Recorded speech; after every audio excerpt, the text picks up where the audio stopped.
And welcome back to the Soar Higher podcast. I'm your host, Coach Jason Ballard, and today we've got a really good show lined up for you.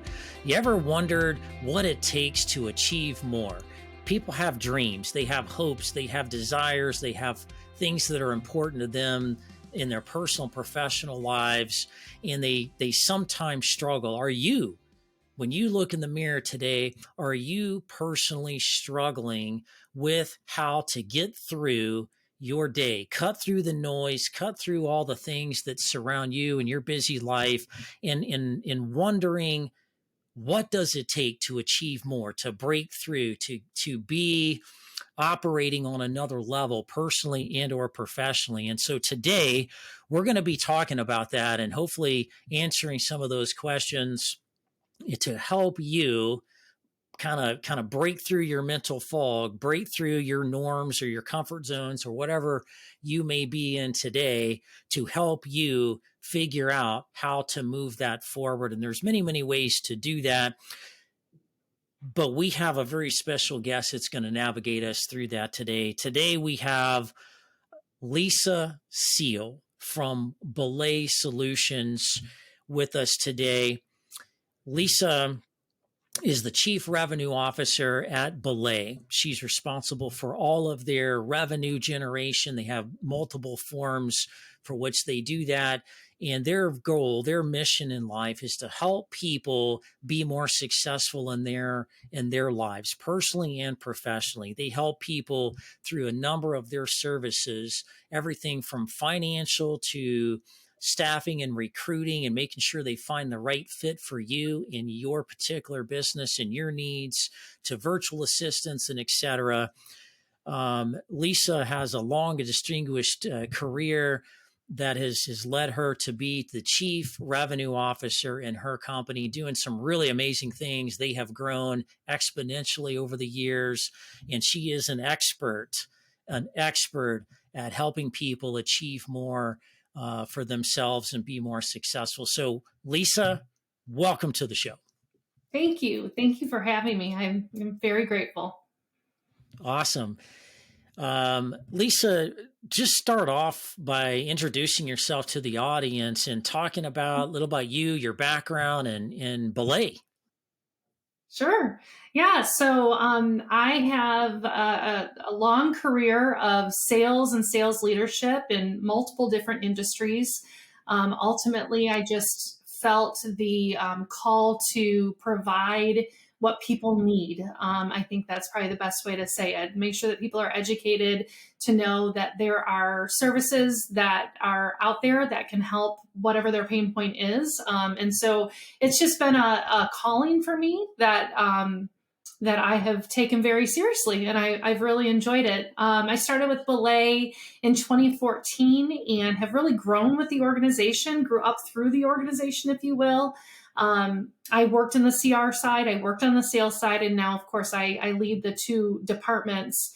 And it's been an honor. It truly has been one of my life's honors of working for BELAY and leading this team of amazing people and being able to provide a service that we have seen change people's lives. It's pretty powerful.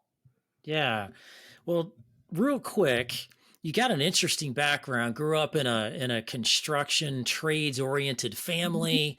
Kind of, it's not every day you see, a thriving, female in a typically male dominated construction industry. So how did you go from working in the family business to getting into this type of company? How did you get there? Tell us that story.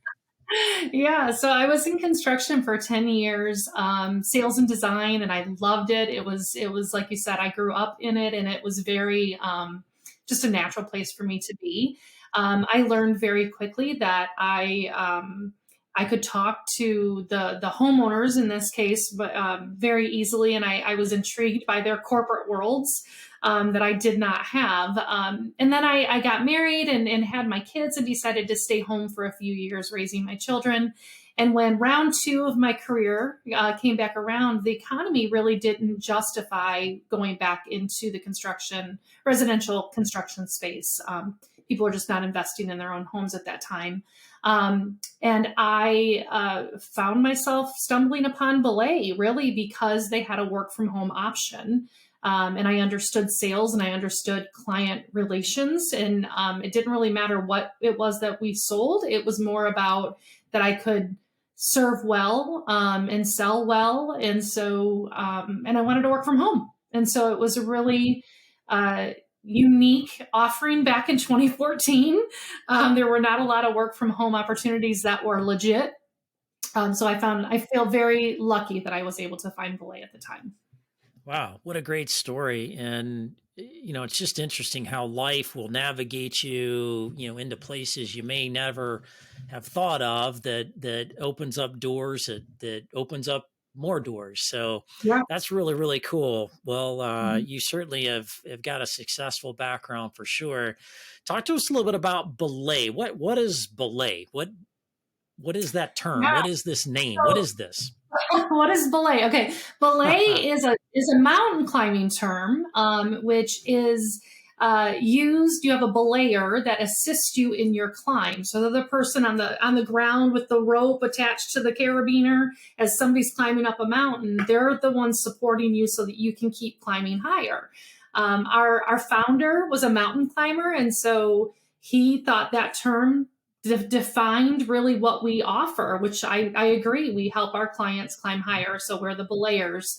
And so that's where the term came from. What Belay does is we offer really back office solutions to small and mid-sized businesses. So everything from your virtual assistant, so that administrative level support for a leader, bookkeeping, accounting services, social media services, social media assistant services. So, really, all of that back office administration, important things that need to get done, we offer that. And we offer it fractionally, meaning most businesses don't need that full time. And so we offer it in a part time capacity. So it makes it more usable for the smaller size businesses because they don't necessarily need that full time employee or the burden that comes with that. So it sounds like you kind of, I'll say, have on demand services, but kind of customize those things to those needs. Full time, part time, whatever the client may Mhm. be, can afford or ready for, etc. That's that's Yes. that's really good. That's Mhm. and with the ups and the downs and the twists and the turns of the workforce and the economy today, I bet people are glad that you have that, because it gives Yeah. them a flexibility and options, which is, if we've learned anything through the COVID pandemic and all that, is, autonomy, flexibility, and agility to navigate, the challenges that we all face in our Mhm. economic times is critical. It's When I was in the Yeah. Air Force, I spent 20 years in the Air Force, and there was a saying in the Air Force: flexibility is the key to air power. And that was a nice way of saying, do whatever it takes to get it done and be flexible. Cause, there's a lot of hurry up and wait in the military, Yeah. right? Oh my gosh, we're going to war with Iraq. And that was like, October, and then we left in February, right? So a lot of hurry up and wait, Mhm. and flexibility is the key to air power, and there's a lot of truth to that. And I Mhm. think that applies, principally speaking, in our world we live in now, probably more than ever. So Yeah. very, very good that you guys have that. Mhm. Do you know a person named Manly Feinberg? No, I don't. He is a mountain climber expert. He's climbed all the famous mountain tops there is to, Mount Everest, you name it. He's done it. He's an amazing guy. He goes around, he does like public speaking. He has an IT background, and then he got into mountain climbing, and now he's like a consultant where he does public speaking for, various events and venues. But he also comes in and does trainings and stuff for companies, and his part of his thing is like the summit, climbing up and achieving Mhm. the summit, and it's Mhm. mountain climbing kind of a theme like you're talking about. Mhm. I first met him a number of years ago. He was a public speaker, keynote speaker at an IT event. Oh, probably 8, 10 years ago. Okay. And it was really good. And he had personal stories about him climbing these summits and the people with him and the conditions. And, he had pictures of everything. It was really intriguing presentation. But part of it, I mean, the thing that popped that stuck out to me the most was he, being on belay. That was like Mhm. his big thing, being on belay. And so when I saw your company, I'm like, I've got to ask him about that, because is that the same thing as what Manly talks about as being on belay, meaning I got your back. You got somebody on the line with you. We're not going to let you fall. We're not going to let you, crash and burn at the bottom of the mountain or anything like that. And it was interesting when you were talking about, like, oh, it's the same thing. I need to Yeah. introduce these people. I love it. Yes, yes. There's a lot of common ground there, and he's just a heck of a nice guy, and I think just introducing you guys would probably bring some mutual Yeah, benefit there. I would love that. So I'm going to make a note here to introduce you to him Thank you. and connect it up with you. So I'll do that after the podcast. But really, really cool. So one of the things that kind of stands out to me, knowing you a little bit now, is you seem to be an expert at kind of the why. It Mhm. kind of, what makes businesses tick, not just for your own business and belay, but the businesses you support, the customers you Mhm. serve. Why are you an expert at the why? Why is that important? Why is the vision and the why and all those things critical from your perspective and what you do? Yeah, so for me, it and the why is it defines why we work so hard, right? It's I have to have that why for me, because that's what motivates me every day. And so I know that at, just as a human, I have to have that ultimate vision in my head of what am I doing all of this for? Why do I raise my kids the way I raise them? Why do I put time and energy into my marriage? Why do I work so hard? What are all those why? Well, it's so that I can achieve this big vision of someday my kids coming to visit with their kids and having grandkids running around and having a family that wants to visit me someday. So I want to make sure that all the things that I do in my life and in my business will only benefit that vision. It won't take away from that vision. And Hmm. so that's super important to me personally. And we have found that that's why we do what we do in our company, is so that the solopreneur or the entrepreneur or the small business leader can have that space and bandwidth to make sure that they're checking into their why and in making sure that the things that they're doing in their business are positively affecting the vision that they have for themselves or for their business.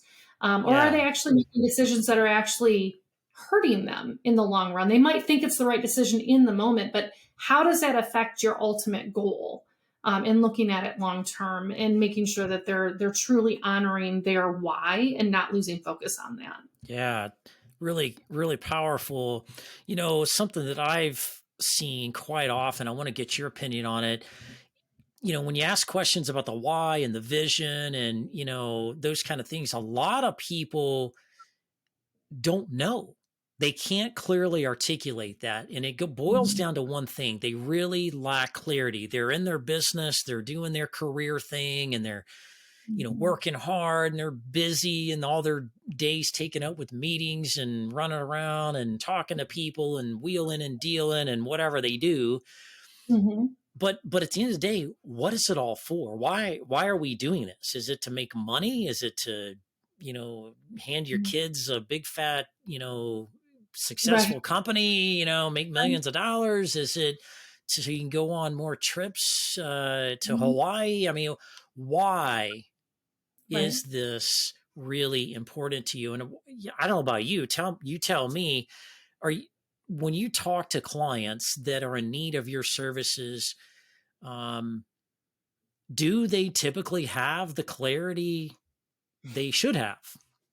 Not always. I can't tell you how many clients we talk to that say, I know I need help, but I don't know doing what or why. Like they understand that they're buried, that they can't get to all of the things that they want to get to, but they also don't know how to take their day and look at their desk and say, okay, these 10 things somebody else actually can do. They're not required of me. And so if they're so bogged down in the weeds of their business, we like to say working in their business rather than on their business, right? If Yep. they're in their business, they're so covered up with all of the minutia that they're actually not able to see their why, and so or their vision or their long-term goal. And so we try to make sure that they are keeping that in focus by saying, okay, well, why? What is it? If you have support for 10 hours a week, what are you going to accomplish with those 10 hours? What's your ROI? And really challenge them to think through, because we're not looking to serve somebody on the short term. We actually want to serve them long term so that they can continue growing their business and actually look back at it and say, okay, that was an investment in my company by hiring the right person to support me so that I could do the things only I can do. So it's a mixed bag. Some people come to us and are like, this is what I need. I have a coach. Somebody told me I need I need to get help with A, B, and C, and you guys do that. So sign me up. And it's very simple. But a lot of times we get that overwhelmed. They have 10,000 emails in their inbox. They don't even know where to begin. And they are literally just kind of throwing the towel and saying, help. How can you help Yeah. me? And it's uncovering that why oftentimes that leads to that I don't want to say hook, but it leads them to like that. It hits them in the chest. Like, okay, I need that help. That's right. Well, here's the thing that a lot of business leaders don't seem to think about, and this is something common I've seen for sure. And they get so busy doing their thing and overseeing all the different things that they're doing, got their hands in a lot of cookie jars in the business, is that the why and the vision and those things is critical. Because if you go to hire employees, full-time W-2 employees or 1099s, or they outsource some of these functions to a company like yours, Mm-hmm. those people are part of the team. And nobody wants to go to work for somebody that doesn't know what they're doing, why they're Right. doing it, and can't explain to them, what value and benefit they're adding the world. How are they making the world a better place? People in the workforce today want to be a part of something bigger than themselves. They want to feel like they're doing something important. And so if you're a leader and you are overwhelmed and you're trying to grow and you've got good ideas, you've got a good product or a service, and you're stuck and you're stagnating and you're going home every night frustrated, Mm-hmm. I would recommend starting with clarity on these things, because nobody's going to want to jump in their car and race to your facility every day, or race to their computer screen on Zoom or however they work for you, and Mm-hmm. and and and and say to themselves, "Oh, I can't wait to go to work for Mr. Smith today because Right. he has no idea what we're doing and why we're doing it." Nobody wakes Okay. up wanting to do that, right? People want clear guidance and direction. They want to know what their part of the team is. They want to know that they're making a difference, making an impact. It's not just a job. This isn't the old days where you just clock in and clock out. People are going to work with you because of those reasons. And if you're not clear and you're not being a good leader, thinking about that and articulating that and continuing to sharpen the saw around those things, you will struggle to stay in business. Yeah. How do you help people when you come across these people that need you? How do Mm-hmm. you help them with their vision, with their why, to help them kind of align the right things for them based on their needs of, what they think they need versus what they really Mm-hmm. need versus what really is going to work for them? Yeah, I would say the first thing and probably the most powerful thing that we do is help them learn how to delegate. Mm, Most leaders don't want to, especially entrepreneurs and solopreneurs. They have this, and I get it. I have that spirit in me. I get it. And I think we are all control freaks, and that is what makes us successful. However, it is also what will stunt our growth. I always take it from a personal perspective and say, if I like to book my own travel. I actually really like to look for flights. I don't know why. I think it's fun. But it is not the best use of my time as a CRO of a large company. It just does not make sense. And if my company is counting on me to do the things only I can do, then booking my travel is not one of them. And so that's an easy one for me to be able to say, I like to do it, but I should not be doing that. I don't have the time. I should be doing bigger things with my role than booking my own travel. And so it really comes down to a very basic, what are the things that you do because you love to do them, but they don't really require your expertise to do it? What are the things that you do because the business requires it, but you don't necessarily like to do it, you just know it has to get done? Versus what are the things that you do that only you can do as the leader of the organization to grow your business or to do whatever it is your goal is with your business? And really go through an exercise and asking yourself that. And then once you're able to say, these are things I do because I have to, even though I don't like to, or I do these because I like to do them, even though it shouldn't be me, how much of your time is eaten up with those actual tasks?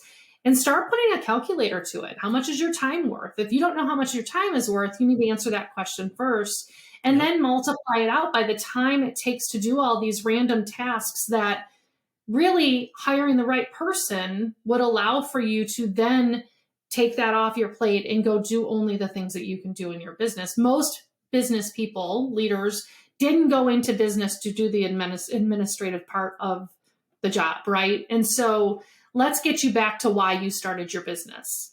Why did you go into, why are you in this position? What are you trying to accomplish?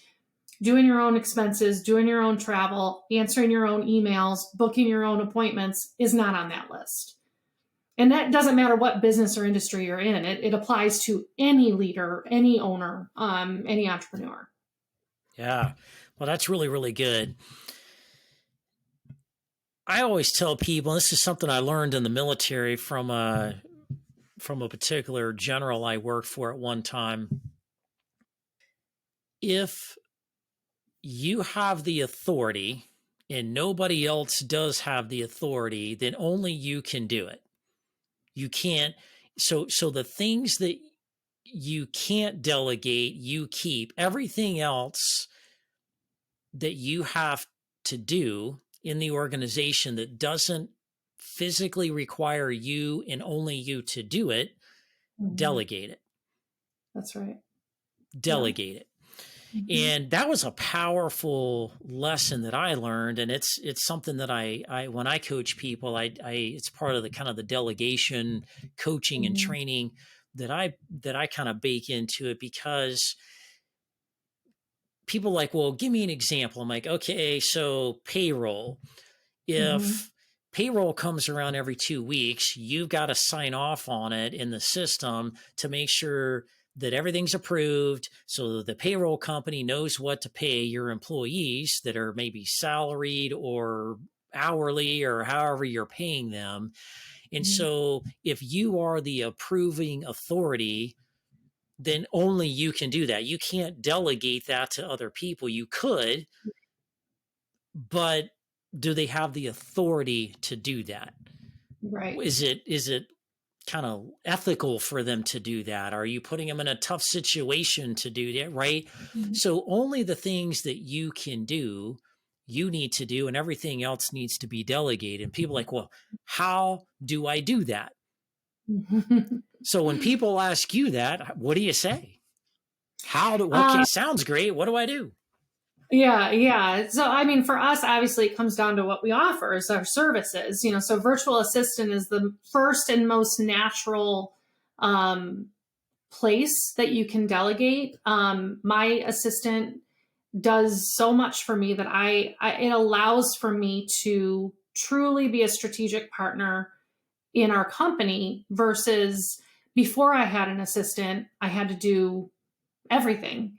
And it didn't allow for me to really have the bandwidth, right, to have any sense of home life balance, or work life balance. I didn't have that, and so my assistant's been able to give me that freedom. So first and foremost, you have to have somebody to delegate to. And so whether that is an assistant or a operations manager or somebody in your company that you trust and are they have the bandwidth as well, because oftentimes they don't, and which so everybody needs help.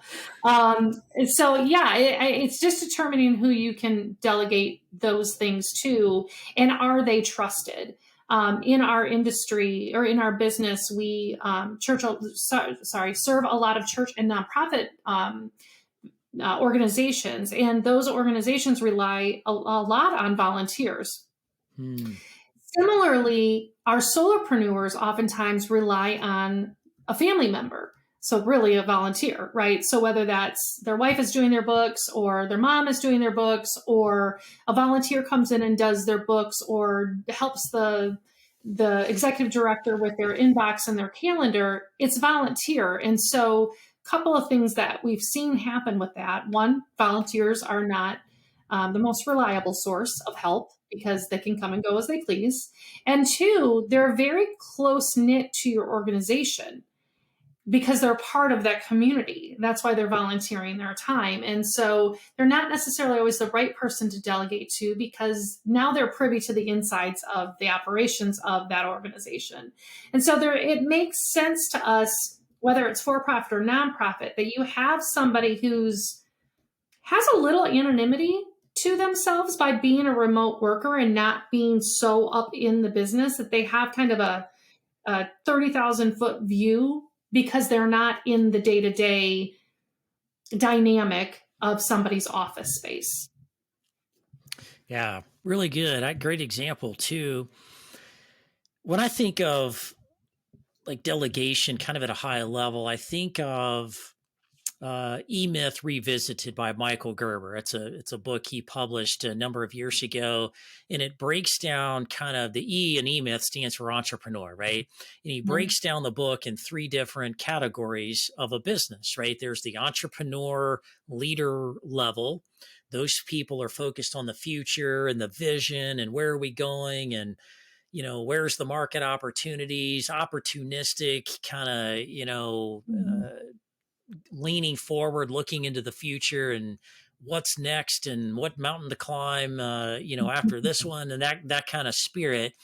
The second aspect of a business layer of a business is the manager level. Managers are looking towards the past, trends, lessons learned. How do we not make those mistakes again? And how do we ensure we meet deadlines and keep things going and staying on track and those kind of things? And the third level is the technician level. That's kind of where the firefighting is, the answering the phones, the administrative tasks, the dealing with the customers and delivering projects or whatever that may be in your organization. Mm-hmm. And often times I find when I talk to business leaders, they're spending most of their time, it's supposed to be up at the entrepreneur leadership level. They're spending 60% of their time at the technician level. They're spending about 20 to 30% of their time at the manager level, and 10 to 15, maybe 20% at best in the entrepreneur leadership level. It's like I ask people, I'm like, well, let's put this in an analogy. If you were the captain of a aircraft carrier responsible for everything that happens on that aircraft carrier, well, the aircraft carrier is a ship, and its mission is to go from point A to point B in the water to achieve a mission. So every time something happens on the ship, like there's a fire in the galley, or something's messed up with the engine, or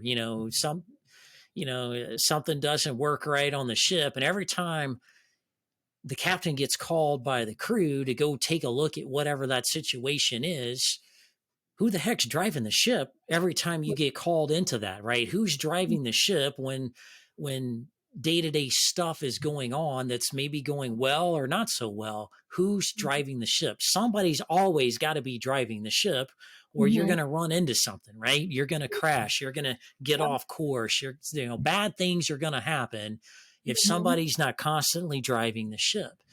Yep. And people kind of look at me like, huh, yeah, wow, that I've never thought of it that way. Mhm. But here's the other aspect of this that you haven't mentioned yet. You've alluded to it, and that is the opportunity cost. For every minute you spend controlling or doing things yourself or in too many weeds, Mhm. what opportunity have you missed? Right. If you're Yeah. the leader of the company and you Mhm. have the ability to sign $1 million deals and everybody else in the company can't do that, and if your back's turned, how do you even know? You don't even know those opportunities walked right by you. Right. How much Right. does that cost you? Right. Yeah. Yeah. That is key. And that is exactly um, really our own growth that we've experienced. We knew we had to get the right people at the right layers in the organization to run what we could no longer run as we grew with the organization. So, making sure that you have the right layer of management, the right layer of leadership. Do you have that leadership level? Then do you have the management level? And then do you have that team member level that you don't have to go down into those levels to keep the business running? We have a rule here. We're not allowed to go down. If my director of sales is out, I expect the manager of sales to step up, not for me to go down, because That's that right. pulls me away from, like you said, steering the ship. I need to make sure that the lever is, the gas is, the pedal's down. I'll use car analogy because I'm in Detroit. The pedal is to the metal. And if I have to lift my foot from the pedal, that's a problem. That's going to slow us down. And so yeah, that is absolutely true. And so it's not always an assistant, it's making sure that you have those layers of leadership below you that have the authority to make decisions so that you can again only do what you can do, what your expertise is meant to do. And like I said in the beginning, no one goes into business to do every single thing inside of what it takes to run a business. And so what did you go into business to do? And if it's to serve as many clients or get as many customers or sell a certain number of widgets, you're not going to be able to do that if you are down in the weeds. Yeah. So let's talk about a few mistakes people make in this process. From your bird's eye view of helping, companies all across the world with your services and being able to take things off their plates, delegate administrative tasks and financial Mhm. tasks and what have you. While that is a huge benefit, once you get that going and you can take it off their plate, what are some of the challenges you're running in doing that and transitioning to that? What are some common mistakes people make in looking to do those kind of things? The most common is that they just don't do it. That they have that, I'm going to do it because only I know how to do it the way I like it to be done. And if if something needs to be done, I'm going to do it because it has to be done right. It's that control freak thing. And so number one, I would say is that it's people letting go of and really allowing somebody else to do something on their behalf. And that takes time to get there, but it's that they just don't let go. The other is just not letting people in to be able to see where you need the help. One example I give with that is my EA has full access to my calendar and my inbox. From that access, she's able to look and say, hey, you didn't ask me to help you with a presentation I see that you're invited to next Wednesday. I've already started the PowerPoint. Here's the shell of it. Please let me know what the outline is. So I didn't actually even have to ask for the help or stop and pause long enough to say, oh, should I delegate this or should I just do it myself? Because it's all in my head anyway. It's amazing if you just allow somebody to take that and start it, then all I have to do is let that stuff come out of my head and brain dump it. Where if she hadn't done that, I'd have to create the presentation, get overwhelmed with the outline, get overwhelmed with the design factor of it, and then finally get to a place where I'm doing my brain dump where I've lost half of it because I was worried about what color font to use. Where she's just taking ownership of that. So it's allowing people in enough so that they are able to be proactive with how they support you, because most leaders don't have a list of, I want to get rid of these 5 things that I don't want to do anymore. Usually it's 1 or 2 things, and the rest comes organically from a resourceful and proactive team member who is willing to step in and go, hey boss, I see that you're doing something that you shouldn't be doing. I can do that for you, but I won't send it until you approve it. And so it's baby steps, right? Yeah. And to a place where I totally trust what my EA is going to do, and I actually don't need to approve it. She just handles it, and it's just done. And so that's the end goal. But you have to take baby steps to get there. Yeah, that's right. When you get emails from your boss at 7:30 at night on a Friday night, that's kind of a prompt of, hey boss, anything I can help you do better, Right, so you don't, right. so you don't have to stay on a Friday night and probably make your spouse, mad at you or whatever. But, Right. to kind of break this down even another layer, what I hear you saying is, really the only way to accomplish more is to go with a team, right? There's an old saying, if you want to go fast, go alone. If you want to go far, go together. So if you're a business leader and you're looking to take your business to the next level, grow, expand, enter new markets, do bigger, better things, make a big splash in the world and solve some major, challenge, awesome, Mhm. beautiful. You have to go together. You have to have a really good team to do that. Mhm. And you can't do all the work. You got to be the captain of the boat. You have to drive the guidance and the direction and the vision and the why and the passion and the energy. As a leader, your job is to motivate and inspire people to do things. It's not your job to get out there and do the work and show them how you do it the old fashioned way, right? Because things Right. change, and the old fashioned way probably won't last very long in a highly competitive, fast moving world. So, Right. how do you break that down and delegate? Because I get this all the time. Well, that sounds great, coach, but I don't know how to Mhm. delegate. Well, I'm gonna add on to some of your comments that were really great. One, get to know yourself. 2, get to know the people around you. And hopefully you're surrounding yourself by really good, strong people that are probably better than you in the first place, right? You're only as good as the people you surround yourself with. So surround yourself with really good people, whether that's employees, advisors, coaches, or outsourced services like Belay. Mhm. You have to know your strengths. John Maxwell in his teachings calls it the 5 swings. What are the 5 things you absolutely are the best at? What Mhm. are the things that you have the authority on that nobody else does? Those are the things you need to focus on because you're the Mhm. best at it. Anything else you need to delegate. Well, here's the trick. You got to know your own strengths, but you also need to know your people. You need to get to know your people. Get out of the office, get off the computer, get off your phone, and get to know your people and what their strengths and weaknesses are, because then as you delegate, you know what to delegate and whom to delegate it to. And either Mhm. you have the talent on the team to delegate appropriately, or you look for a company like Belay that can bring things to the table that they're the best at, and they can come in and offer those things. The second thing I would say is, once you delegate, you can never have the mentality of firing and forgetting. This is not a cruise missile you launch off the boat and you never see where it lands, right? And hope it works out, right? You have to make sure that people are clear on what you need done. Yeah.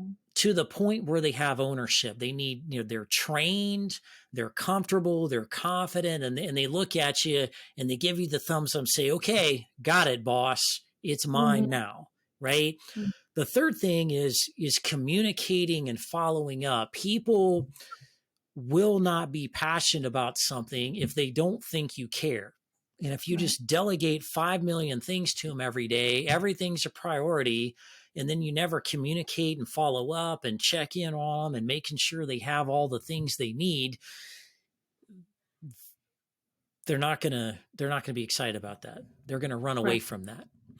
And so Yeah. the things that I like about you and what you're offering is you're helping to build that trust and outlining a framework of how people can navigate the things that I just laid out.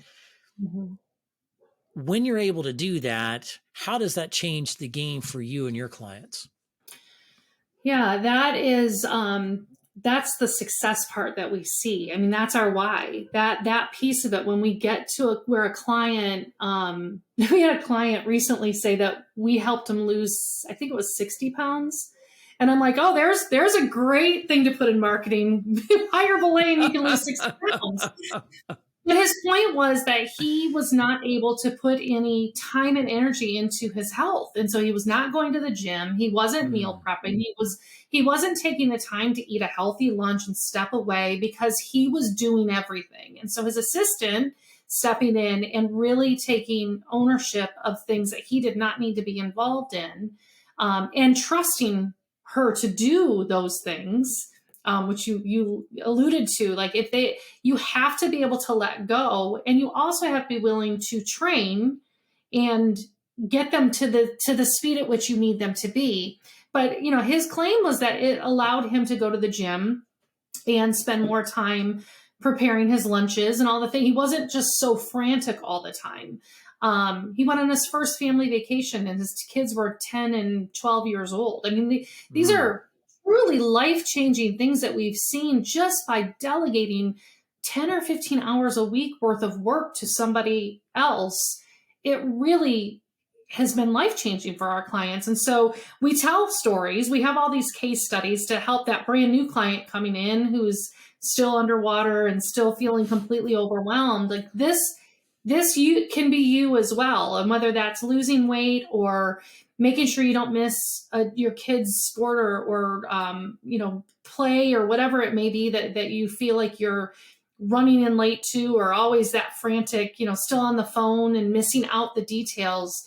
um, that's the goal. That is really what we're trying to help our clients achieve. At the same time, getting them out of the weeds of their business so that they can then really grow or achieve what their plan is with their business.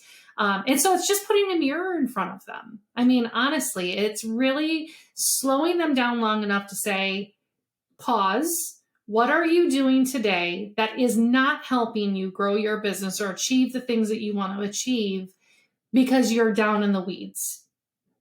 And really just that mirror, putting that mirror. We have account managers that work closely with our clients and the contractors, and that's their job. That is their sole job, is to make sure that our clients are utilizing our support to a level that they actually start to see more than value in it, but actually life-changing things come from it.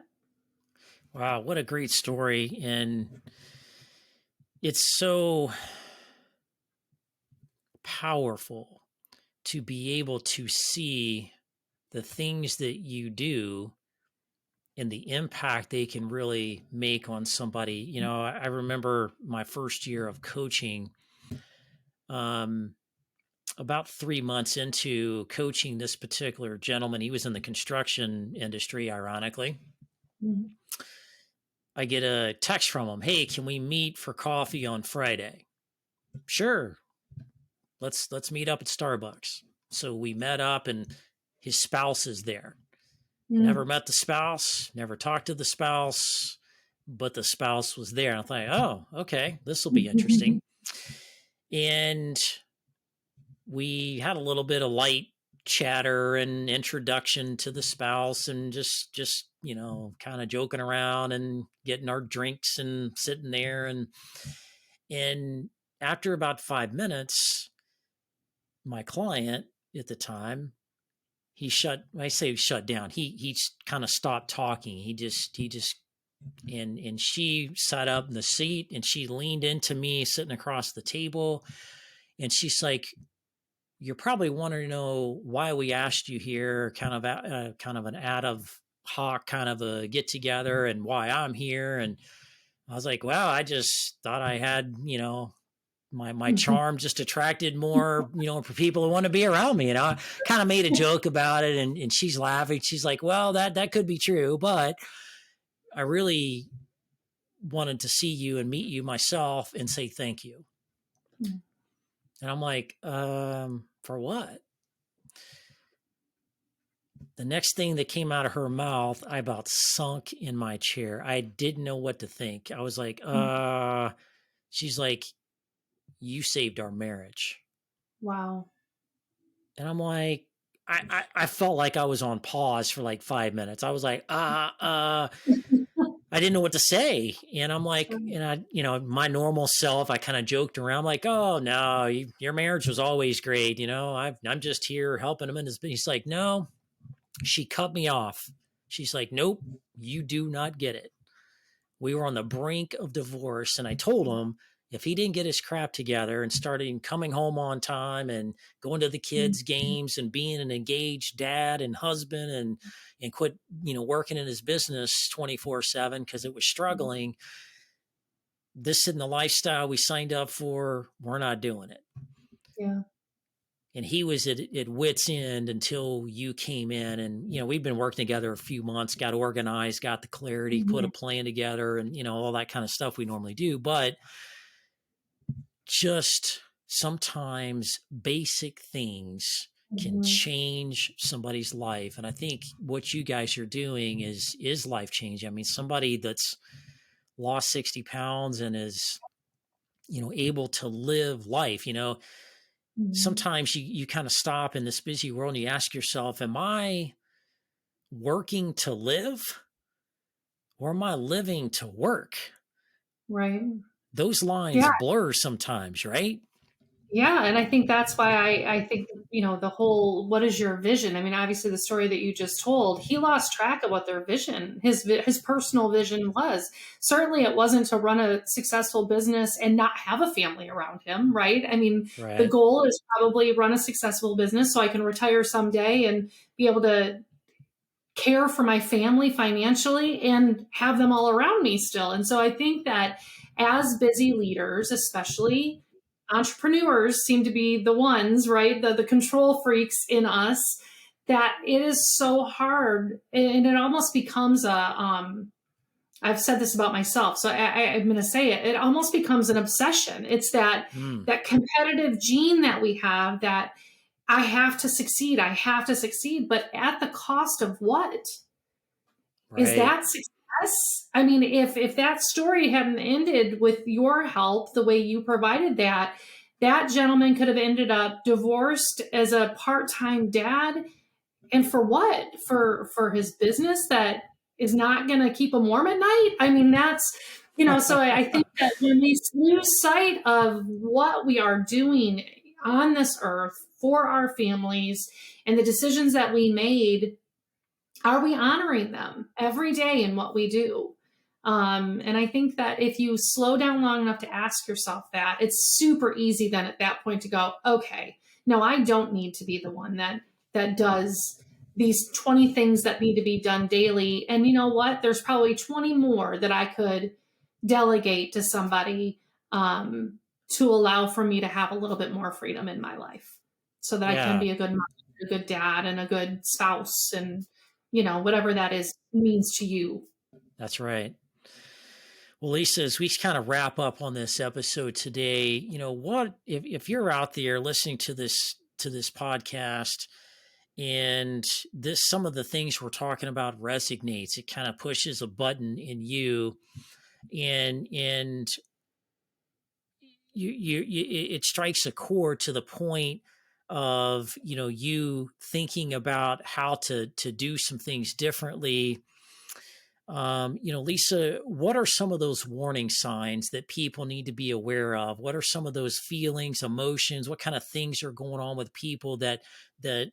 would cause them to need to make these changes lead them to you for you to help them, in the things they need help with? Yeah, I mean, aside from the obvious, right? You're missing out on life outside of work, right? Whether that's with a partner or a child or a family member or a friend. If your whole world is nothing but your job, and like you said a couple of times, get up away from your desk, put your phone down. If you can't do that, you do not have balance in your life. And there's something that has to give because you cannot sustain that pace. Yeah. So I think that's the obvious. I think the less obvious and the thing that I think kind of hits people strongly is, are you communicating at the level you expect your other employees to communicate with your whatever, whether that's your Mm, client, your customer, your own employees, their own families? Like, are you responding at a rate and with clarity the way you expect or wanted to when you started your business? And if you're not, then you need some help. You need somebody to help you. You can get into the calendar side of things. Are you double booking yourself? Are you giving yourself enough drive time to get to the meeting that you have to? Are you giving yourself mm. enough time to get a cup of water or a proper lunch? Are you so booked that you are not able to never be late? All of those things. And if you're not, then you need some help. You need somebody to step in and take ownership of that. Um, and so I think those are the in business, if your inbox is overrun, I would say if you have more than 100 emails in your inbox, you are not managing your inbox very well. And most people have more than 100. And the calendar is a part of it. And just that communication piece. Are you communicating the way you should be as a leader, in the way you expect your employees to communicate? And if you're not, then you need some support. Yeah, yeah, very good. That is such good information for, so when you're looking in the mirror and you're, seeing yourself in the reflection of yourself, or, are you looking tired? Are you unhappy? Are you always behind? Are you stressed? Are you fatigued? Are you not working out and eating right and balanced, like you said? Those are kind of feelings and emotions that in deep down, I'm struggling to keep up. I'm struggling to keep my arms wrapped around everything going on. I'm struggling to communicate effectively, and confusion and chaos and all that kind of stuff. If those things are happening in your life and you are looking to break that cycle, looking to achieve more in less time, looking to live a higher quality life, looking to run a smoother run organization versus manage chaos, it can be done. It is possible. There are many, many people out there that have figured that out and cracked the code. And Lisa and her company at Belay, and the folks that she has working with her, working for folks like you and other leaders out there in industry, can make a real difference.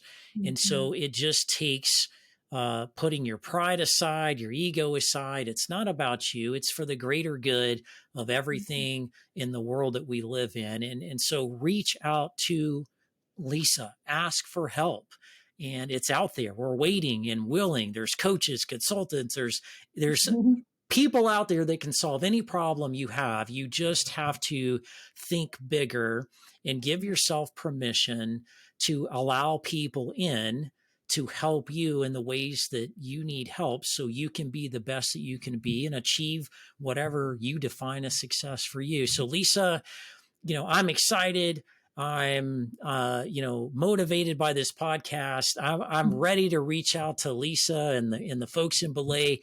Tell people how they can find you, connect with you, learn more, and have, some, build a relationship with you and make big things happen. Yeah, absolutely. So the best way is belaysolutions.com. And we do have a free download to help people learn how to or what they should delegate. And so belaysolutions.com/delegate will get them right to that free resource. And like I said, it'll help them kind of determine what areas they need to delegate in, what they can actually delegate, and what that actually equates to in time. So if you know that value of your own time, you can quickly do a little calculation to help you figure out exactly what you should be doing and what it's actually costing you to keep doing it if you don't give it up. Awesome. Lisa, thank you so much. You are such a bubbly, energetic, lively, bright person. And I think, our audience and a lot of people are struggling out there is going to get a lot of value from it. So thank you for taking time out of your busy day of helping people in need to spend some time on the podcast to, kind of share more of your expertise and knowledge with folks. And I know they're going to get a lot from it. And feel free to reach out to belaysolutions.com. Lisa, thank you so much. And, look forward to maybe having you on the show again in the future. I would love that. Thank you for having me. All right. Well, that's it for today's session. Look forward to Soar Higher podcast with you next week. Have a great one.